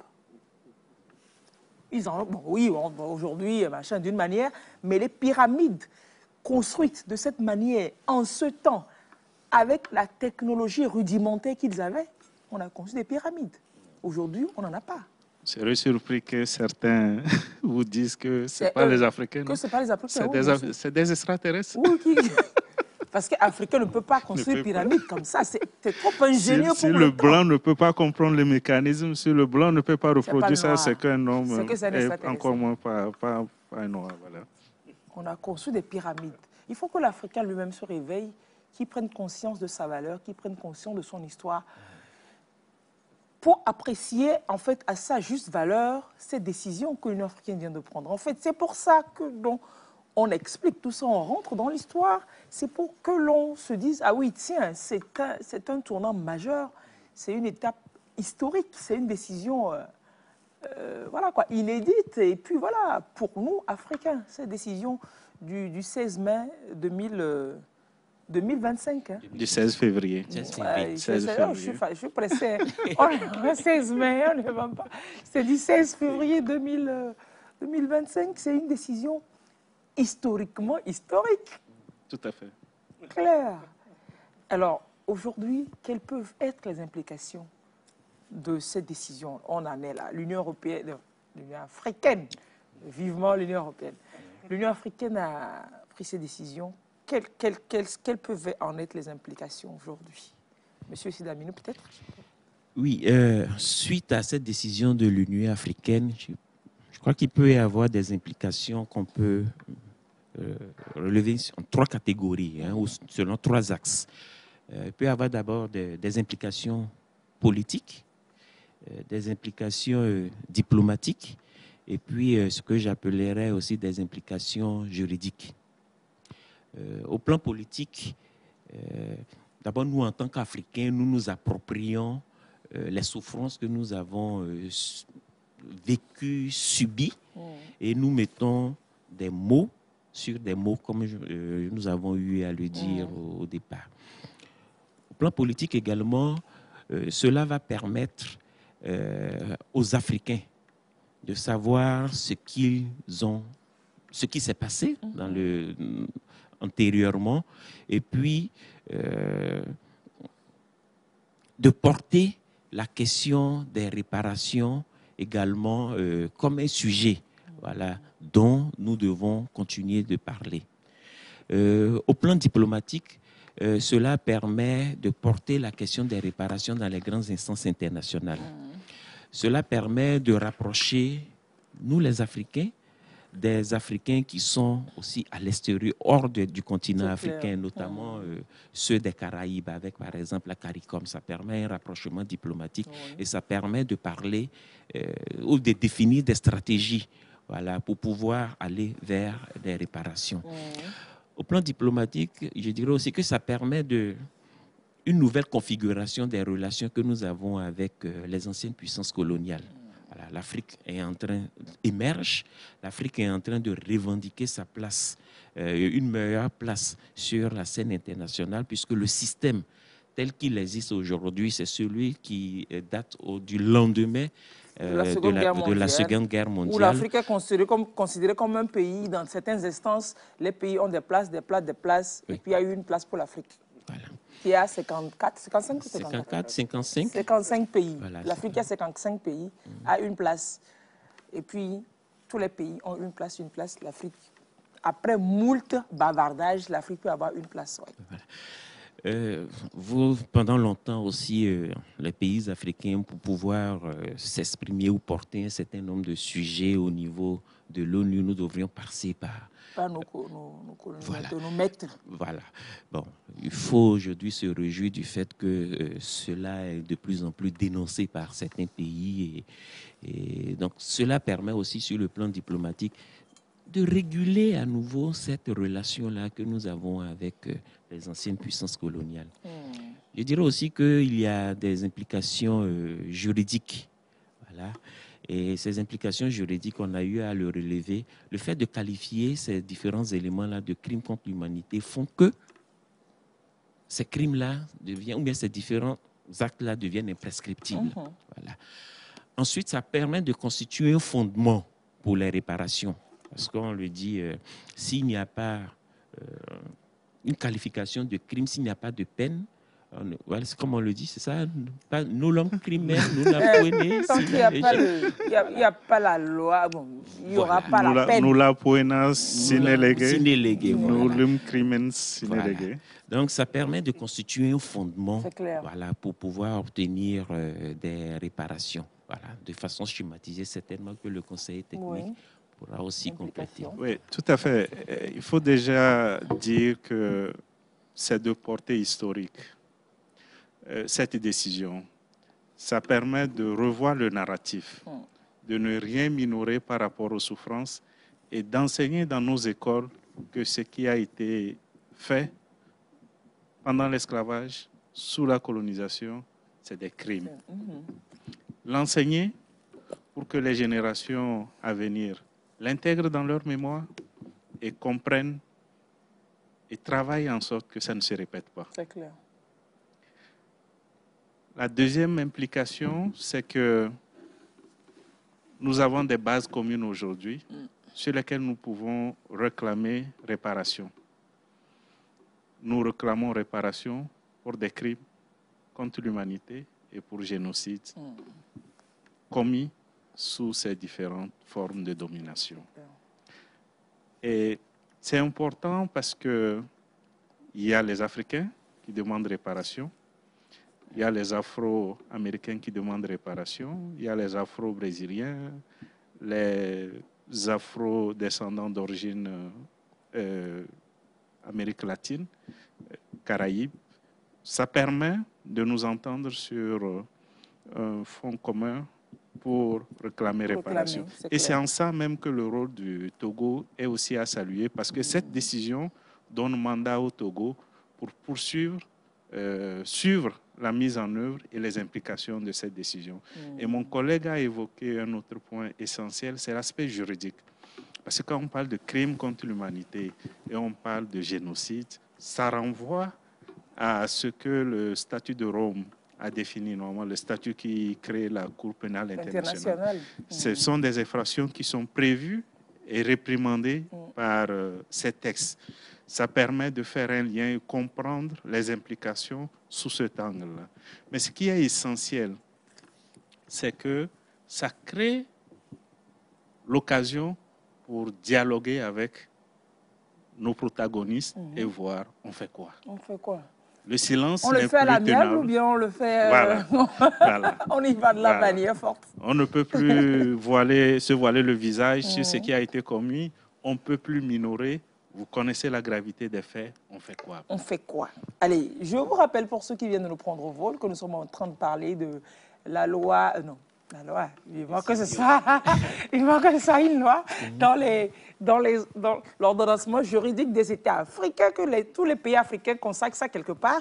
Mais là, sinon, pour le moment, c'est une décision, la décision du 16 février. Oh là là, qu'est-ce qu'il y a? La décision du 16 février de l'Union africaine criminalisant l'esclavage, la déportation et la colonisation. Et nous en parlons avec des fonctionnaires du ministère des Affaires étrangères, M. Ejaïde Deyana, qui est conseiller technique du ministre, et puis aussi M. Afognon Sedaminou, qui est coordonnateur du guichet Diaspora, les deux qui font un travail extraordinaire sur la question et qui préparent aussi le 9e congrès panafricain prévu pour se tenir à Lomé en décembre prochain. Alors, quelle forme pourrait prendre la réparation dont on parle en question? Le Togo va prendre son bâton de pèlerin, sillonner les Caraïbes, et puis discuter avec les autres et ça, dire comment. Alors vous, dans vos réflexions déjà, quelle forme est-ce que cette réparation, elle pourrait prendre? Monsieur Diaïdé, peut-être, oui. Il y a des réflexions en cours sur les formes de réparation. C'est pour ça que nous parlons des réparations. Oui. Il y a eu une conférence en novembre 2023 à Accra, consacrée aux réparations. C'était pour voir comment on pourrait envisager cette question. Et en 2024, en août-septembre 2024 aussi, nous étions au Brésil, où nous avons échangé avec les diasporas, les afro-descendants, sur la question des réparations. Alors, on va faire un petit stop sur le Brésil.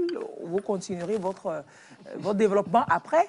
Il paraît qu'au Brésil, c'est compliqué d'avoir des archives de la colonisation, non, pas de l'esclavage, tellement ils savent que c'est dangereux, qu'ils ont détruit toutes les archives, c'est ça?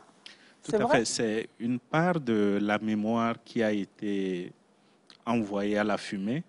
Ils savaient qu'un jour ou l'autre, les Noirs brésiliens, les Afro-brésiliens allaient demander des comptes par rapport à cette histoire.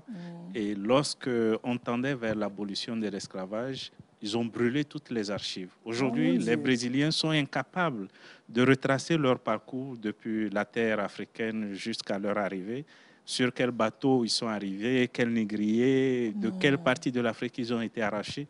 Et ça crée des troubles psychologiques, des troubles de personnalité chez eux, parce que au moins quand vous prenez les États-Unis, il y a les archives. Les gens peuvent savoir, je viens du Bénin. Au Brésil, tout a été effacé. Tout a été effacé, brûlé, envoyé ad partes. Mon Dieu, je ne sais pas. Comment ça peut être réglé, je ne sais pas. Les gars, ils sont perdus, hein. C'est dit qu'ils sont perdus. Il y a les gens, comme vous le dites, les Américains qui font des pèlerinages, tu les traces de leurs ancêtres, ils viennent au Ghana et tout ça. Mais si tu es au Brésil, c'est-à-dire que c'est mal barré, tu ne peux pas savoir. Il ne peut pas avoir de recherche, il n'y a pas de traçabilité. C'est vrai qu'on propose des tests ADN, mais dont la fiabilité parfois pose problème. Et puis, comment peut-on distinguer un Béninois d'un Togolais, un Togolais d'un Ghanéen? Ces tests, ils sont parfois un fonds de commerce utile. Parfois, ils aident certains à se reconnecter à l'Afrique, mais ce n'est pas suffisant. C'est pas suffisant. Bon. Donc, eux, ils diront simplement que leur pays, c'est l'Afrique. Ils doivent se reconnaître chez eux partout. Tout à fait. Qu'on soit au Ghana, au Bénin, au Togo, eux, ils doivent se reconnaître chez eux. Un peu partout en Namibie, ils se reconnaissent chez eux. Et ils le sont très fortement. Oui. Ils se sentent plus africains que nous. Oui, je comprends mieux pourquoi les Brésiliens sont plus attachés encore. Et je peux vous dire que si vous vivez au Brésil, vous vous sentirez mieux accueillis que dans certains coins de l'Afrique. Ils ont cette chaleur humaine, ils ont ces qualités authentiques africaines qu'ils ont conservées, qu'ils ont préservées. C'était un milieu hostile. Ils se sont organisés, ils ont préservé ça. C'est ça qui leur a permis de tenir. Et aujourd'hui, ils nous l'offrent quand nous étions ensemble, M. Sedaminou, et on a senti cette chaleur et cette authenticité qu'ils ont conservée. De la bouche de l'ancien chargé d'affaires du Togo au Brésil, on ne peut que croire. Alors, on continue sur les formes de réparation. C'est de ça que vous nous parliez. Oui, parce que généralement, quand nous parlons réparation, les gens ne voient que l'argent, la compensation financière. Et ça pollue le débat, ça dénature le débat. Mais il faut bien expliquer ce qu'on entend par réparation. Parce que la réparation, elle commence d'abord par la mémoire. Comme on le dit, il faut entretenir la mémoire. Comme par exemple les archives qui ont été brûlées. Il faut entretenir la mémoire. Il faut expliquer aux générations actuelles ce qui s'est passé. Il y a plutôt un effort chez les autres d'effacer. Aujourd'hui, quand vous allez en Europe, vous allez retrouver des monuments qui commémorent la Shoah, qui commémorent... Oui, j'allais en venir. Mais il n'y en a pas pour l'esclavage. Alors qu'en fait, le bilan pour l'esclavage est pire que pour la Shoah. En janvier, nous étions en Allemagne pour les 140 ans du partage de l'Afrique. Et ce qui nous avait marqué et déçu, c'est qu'il n'y a même plus le bâtiment où cette conférence a eu lieu. La conférence de Berlin. Ça y est, c'est rasé. Ouais. Et puis à l'emplacement, on vous montre juste un petit panneau à peine visible. Il y a cette volonté de ne pas faire mémoire. Oui, donc la mémoire, c'est déjà une partie de cette réparation. Et il y a aussi la reconstruction. Les sociétés ont été dévastées, les pays ont été déconstruits. Il faut une forme de reconstruction. Il y a la réhabilitation. Comme nous parlions de ces identités perturbées, il faut réhabiliter l'homme dans sa dignité, l'homme, le reconnecter avec son histoire. Il y a les restitutions. Vous savez qu'en Afrique, les œuvres d'art, nos œuvres d'art, nos œuvres culturelles aussi, oui, et même les restes humains. Les restes humains. Vous vous rendez compte, on exécutait les résistants, on emportait soit leur crâne, soit leur fémur. Pour trophée de guerre, c'est ça? Trophée de guerre. Sérieux? Et c'est conservé encore aujourd'hui dans certaines choses. Les restes humains? Les restes humains, oui. Tout à fait. Et donc, il y a les questions de restitution des œuvres d'art, des œuvres culturelles, parce qu'on nous a dit nos religions, c'était du satanisme. Et comme satanisme, ce qui est frappant, c'est qu'on ne jette pas, on ne brûle pas, mais on prend, on garde chez soi. Ce qui est diabolique, eux, ils prennent les gardent chez eux. Tout à fait. Et puis nous, on attrape fort que c'est diabolique ce que nous faisons chez nous. Tout à fait, tout à fait. Donc, il y a la question de restitution. Et il y a la question que tout le monde retient, c'est les compensations financières. Et sur ce point, je peux vous dire que les Américains, les Afro-Américains, ils sont très en avance. Ils ont des calculs très précis sur ce qui doit être versé. Attendez, comment on calcule? Qu'est-ce qu'on évalue? Qu'est-ce qu'on calcule? Ah oui, tout à fait, tout à fait. Et donc, toutes ces questions sont évaluées par les experts. Et comme je le dis à la conférence d'Accra, on a fait beaucoup de progrès sur la question. Les réflexions continuent parce que chaque coin ou chaque composante de la famille africaine a sa conception des réparations. Et c'est en ça que le rôle du Togo est déterminant pour qu'on essaie de s'entendre. Oui. Tout à fait. Tout à fait. Alors, pour la réparation financière, comment est-ce que les calculs, qu'est-ce qu'ils évaluent? Est-ce que vous avez idée un peu de je ne sais pas, c'est comment? Qu'est-ce qu'ils évaluent? Pour ce qui est des réparations financières, c'est vrai que certains estiment qu'elle est importante, mais je ne voudrais pas aller dans le sens de comment le calcul se fait et tout ça, parce que c'est Aimé Césaire qui disait que même s'il faut compenser, il ne voudrait pas qu'il y ait une sorte de seconde traite. Parce qu'on se dit, on évalue, on paie, et puis on se dit, bon, on pense, voilà, et on pense à autre chose. Mais ce qu'on peut peut-être évaluer, non pas en termes de quantité, mais c'est d'envisager les écarts d'inégalité économique qu'il y a aujourd'hui. Ce sont les conséquences de ce qui s'est passé. Et s'il y a inégalité économique, c'est de pouvoir investir dans un certain nombre de projets de développement. Pour rattraper ce retard aujourd'hui. Pour rattraper ce retard aujourd'hui. C'est de pouvoir investir dans le social, c'est de pouvoir investir dans l'éducation. Dans le numérique, réduire beaucoup le fossé numérique qui existe entre le Sud et le Nord, entre autres. Tout à fait. Oui. Je crois que mon collègue veut la question des compensations, il faut bien la comprendre, c'est technique, c'est précis. Et il y a même des avocats spécialisés sur la question. Il y a des économistes qui font des chiffres assez précis sur ce qui doit être versé aux individus en tant que descendants d'esclaves, ce qui doit être versé aux États. Est-ce que j'ai eu un grand-père parce que ça devient intéressant? Oui, parce qu'il faut voir les afro-descendants. Leurs ascendants ont été esclavagisés. Donc, c'est des individus. Et les pays africains, c'est d'ici que tout est parti. D'où on a fait les ponctions. C'est des États. Donc, il y a des mécanismes de compensation aux individus, aux États, donc d'ordre institutionnel. Donc, c'est très précis, c'est des questions très techniques. Ah oui, c'est quand même depuis 1993 que tout à fait, à Abuja, la conférence sur la réparation, l'idée de réparation. Et l'autre aspect essentiel des réparations, c'est les réformes. Les réformes des institutions multilatérales. Oui. Parce que la gouvernance mondiale, c'était fait au moment où nous étions des colonies. Oui. Nous ne pouvons pas subir une double souffrance. Colonie et poursuivre encore dans un système où nous sommes considérés encore comme des colonies. Voilà. Donc c'est pour ça l'autre forme de réparation que les Africains portent et qui est au cœur du thème du 9e congrès, c'est la question des réformes des institutions multilatérales. C'est aussi une forme de réparation. L'ONU, les que l'Afrique ait une meilleure place, en fait. Tout à fait. L'Afrique ait sa place, pas qu'une meilleure place. Une place digne de l'Afrique. Voilà. Et vous abordiez tantôt la question de la Shoah, du massacre des Juifs, là. Aujourd'hui, il faut savoir en parler. Hein. C'est-à-dire que 1, 2, 3, tu ne sais pas faire, tu crées un incident, quelqu'un est fâché quelque part.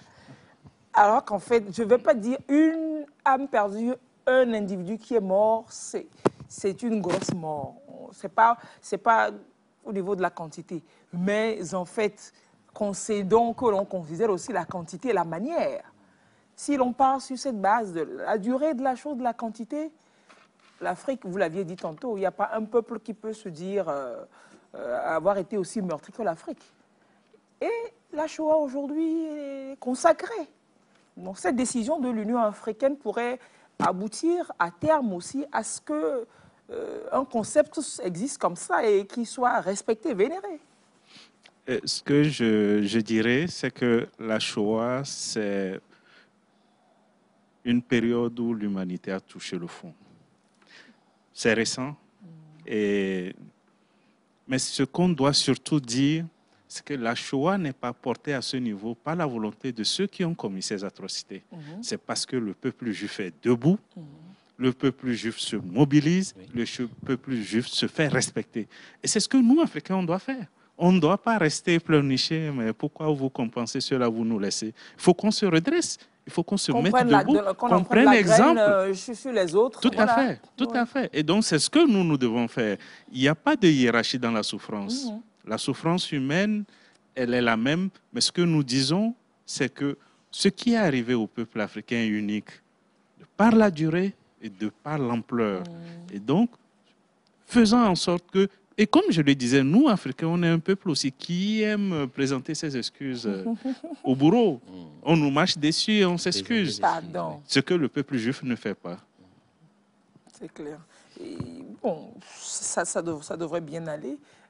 Normalement, parce que en 2006 déjà, au niveau de l'ONU, il y a eu, bon, c'est juste une résolution quand même qui reconnaît, où on en avait parlé au début, que voilà, c'était une affaire de violation grave des droits humains, etc. Bon, on comprend que c'est à nous de faire le travail. C'est aux Africains, comme vous le dites, de porter haut l'affaire. Surtout que certains aboutissements par moments sont remis en cause. Quand je parle je prends l'exemple de la France, par exemple, avec la loi Taubira, on a semblé tous applaudir que oui, c'est une avancée. Mais après, quand ils ont reculé, on n'a pas eu vent. Hein, parce qu'ils ont reculé sur cette loi, M. Diaye. Ils ont reculé. La loi Taubira reconnaissait la colonie et l'esclavage comme un crime contre l'humanité. Mais après, ils ont adopté une loi qui déniait qu'on tire les conclusions qui s'imposent. Quand on reconnaît un crime, il y a des conséquences.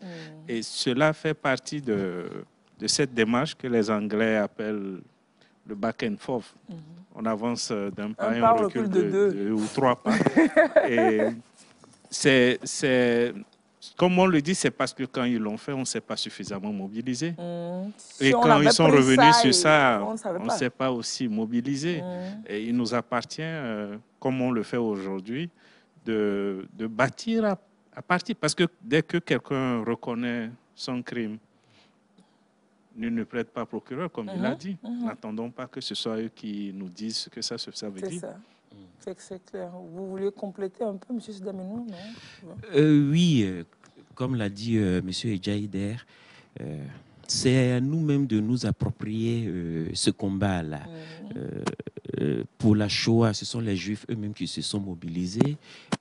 Pour, je dirais, le génocide arménien, ils n'ont pas attendu que la communauté internationale reconnaisse cela comme génocide avant que cela ne se fasse. C'est eux-mêmes qui ont porté ce combat-là, et puis qui, par des pressions diplomatiques, à force d'en parler, à force de, comme le dirait l'autre, de make noise autour de la chose, voilà, ça finit par être reconnu comme tel. Donc, il nous appartient nous-mêmes aussi de faire du bruit autour de la décision de l'Union africaine, de make noise véritablement. Voilà. Alors, c'est peut-être parce que cette manière de ramer, peut-être aussi, c'est des séquelles de ce qu'on a pu subir. Ça témoigne aussi de ce que le préjudice peut être lourd, le préjudice peut être important. Mais il faut se réveiller, il faut aller de l'avant, il faut batailler, il faut crier. Maintenant que qu'on a des armes, qu'on a de quoi plaider, il faut. Maintenant, quand on dit il faut, qu'est-ce qu'on doit faire pour que cette décision ne soit pas une de plus dans le grand tiroir, dans le grand armoire, où il y a des belles décisions, et puis voilà, qui restent dans les tiroirs. Comment chacun à son niveau peut prendre à bras le corps ces décisions? Comment faire? Qu'est-ce qu'on doit faire aujourd'hui? C'est déjà d'en parler. C'est ce que nous sommes en train de faire. Merci vous-même et les Bala et la TVT pour cette opportunité-là que nous a donnée. C'est de sensibiliser, c'est d'éduquer la population, la jeunesse, afin qu'elle puisse comprendre véritablement la portée et les enjeux de cette décision. C'est aussi d'entretenir le mémorial, on a eu à le dire, c'est de pouvoir ériger des monuments, des sites, des musées où on peut aller et puis découvrir l'histoire de ce qui s'est passé, et puis c'est véritablement de faire aussi porter cela par le 9e congrès panafricain. Parce que, il a dit, le collègue a eu à le dire, le Togo est chargé de la mise en œuvre, du suivi de la mise en œuvre et des implications de cette décision-là.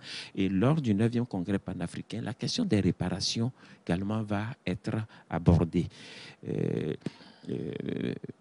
On a eu également à le dire, il y a eu une conférence qui s'est tenue au Brésil, mais il y a eu aussi plusieurs autres conférences qui se sont tenues sur le continent africain. Dans la foulée de cette décision-là. Préparatifs, non, mais des préparatifs du 9e congrès panafricain. Voilà, donc tout cela va être reversé aux travaux du 9e congrès panafricain qui va se tenir, on a dit, en décembre 2025. On a déjà les dates ou bien pour le moment, c'est le mois, c'est bon? Nous avons des précisions sur les dates, mais des voix beaucoup plus autorisées, voilà, comme on le dit, communiqueront sur, voilà, sur cette date-là. Voilà, mais je voudrais rappeler le thème du 9e congrès panafricain. Je crois que c'est très important. C'est renouveau du panafricanisme et rôle de l'Afrique dans la réforme des institutions multilatérales. Donc, mobiliser les ressources et se réinventer pour agir. Donc, les ressources, ce sont des ressources auto-africaines et nous allons nous réinventer, décoloniser nos esprits, décoloniser la mentalité et pour véritablement agir pour le développement de l'Afrique, conformément au thème de l'année 2025, mais aussi conformément à l'agenda 2063 de l'Union africaine qui parle d'une Afrique forte, prospère et puis unie. Voilà. Alors, est-ce que vous pensez que l'Afrique est prête quand vous parlez de mobiliser les ressources internes, parce qu'on ne va pas aller affronter des gens en leur demandant de donner l'argent pour que nous les affrontions? Quand on parle de ressources, il ne s'agit pas seulement de ressources financières. Oui. C'est très important. Hein, c'est le nerf de la guerre, quand même. Voilà, c'est le nerf de la guerre, mais il s'agit aussi des ressources intellectuelles. Voilà. Oui. Ça, l'Afrique en a à profusion. Voilà. À la preuve, nous avons les pyramides d'Égypte sont là pour en attester. Donc, il s'agit aussi des ressources intellectuelles. Il s'agit aussi des ressources en termes d'énergie, d'engagement, voilà, de volonté politique. Voilà. Et cette volonté politique-là, elle est là et nous devons la consolider, je pense. C'est cela. Quand elle est éparse, elle ne servira pas à grand-chose. Le Togo est chargé de converger toutes les énergies, de créer cette synergie qui sera mais vraiment assez dynamique et positive et impactante sur la démarche que l'Afrique fait en réclamant que l'on reconnaisse ce qu'on lui a fait et puis qu'on lui donne, qu'on lui laisse. C'est pas comme si c'était une faveur qu'on devait faire à l'Afrique, en fait. C'est que justice, normalement, qu'on lui donne sa place. Est-ce que dans vos travaux, dans vos les conférences, vous savez dans quelle zone d'Afrique a été la plus saignée à l'esclavage? D'où est-ce qu'on a fonctionné plus? Est-ce qu'on sait ça? Je ne sais pas. Oui, c'est bon, ce qu'on sait. Ce que nous disons, c'est que l'idéal panafricaniste voudrait parler d'une Afrique unie. C'est ça, voir tout en un bloc. Voir tout en un bloc. Afrique une et indivisible. Une et indivisible. C'est l'Afrique qui a été saignée et nous portons tous ces stigmates. Vous aviez demandé, on fait quoi après? 3 choses. Oui. Il faut informer. Il faut informer, comme... Allez-y, oui. Il faut informer comme ce qu'on est en train de faire actuellement. Informer. Pour que ça se sache, pour que les gens comprennent de quoi on parle. Il faut former. Il ne faut pas qu'informer, il faut former. Et c'est en ça que je m'aligne sur ce que mon collègue a dit. Il faut que dans nos curricula, il faut que ça soit enseigné. Le vrai narratif par rapport à ce passé, il faut qu'il soit connu. Il faut que nos manuels puissent l'intégrer. Il faut se mobiliser. C'est cette triptyque. Informer, former et se mobiliser. Et la mobilisation, c'est déjà pour que cette question puisse aussi être portée au niveau des instances onusiennes. Que ce ne soit pas juste l'Union africaine qui en fasse sa priorité, que ça puisse être reconnu au niveau de l'instance commune que ce qui s'est passé en Afrique relève du crime. Il faut que ça puisse être adopté aussi. Et il faut qu'on se mobilise pour que le 9e congrès soit l'occasion d'en débattre davantage et d'en parler pour que, enfin, cette injustice soit reconnue comme telle. Alors aujourd'hui, vous qui travaillez sur cette thématique, est-ce que vous sentez un peu que cette communauté de douleur, cette communauté de besoin de se réaffirmer, de se bâtir, de se lever, est-ce qu'elle peut nourrir cette Afrique unie et indivisible dont on pense? C'est-à-dire qu'un regroupement africain, un regroupement mais vraiment africain comme l'ont rêvé de grandes figures, Nkrumah, Kadhafi, etc. Les États-Unis d'Afrique, je ne sais pas comment on l'appellerait. Déjà, il faut voir la façon dont la décision a été adoptée. C'est à l'unanimité. Donc l'Afrique n'est pas divisée. Il n'y a pas de position partisane. Nous sommes tous unis derrière cet idéal qui nous tient à cœur. Il faut voir aussi aujourd'hui comment l'Afrique s'exprime. Quand nous positionnons par exemple un candidat, vous voyez comment nous nous alignons comme un seul homme derrière lui. Et il faut voir cet effort qui est fait et qui parfois nous